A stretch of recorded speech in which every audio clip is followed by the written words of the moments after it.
So today we'll be talking you through complete drying kits. They provide you with everything you need to get your freshly harvested plant materials dried and ready for curing. Creating a dedicated drying area allows you to control the environment, leading to a better quality end product and reducing the likelihood of encountering mould. It also reduces downtime in your grow space, allowing you to get the next generation of plants in there as soon as possible. There are two kits available, an 80cm by 80cm version and a 1 meter square kit. Go for the small version if you're running one light and trade up to the bigger version for larger setups. Both come with a high quality bud box like grow tent for housing everything, a hygrometer for checking conditions, a drying net for laying out plant matter. The larger version also comes with a clip-on fan to increase air circulation. As an extra precaution, it's worth having some additional odour control products handy to tackle residual smells. Keep them away from the grow tent to ensure that you don't contaminate the end product with fragrances. Once you've got everything ready, you can take a look at our drying kits. They come with zip-zag bags to seal in freshness and Integra boost pouches to maintain optimal humidity levels.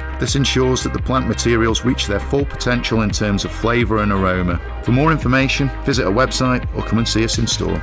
If you've enjoyed the video, leave us a like, subscribe and let us know what you want to see next in the comments below.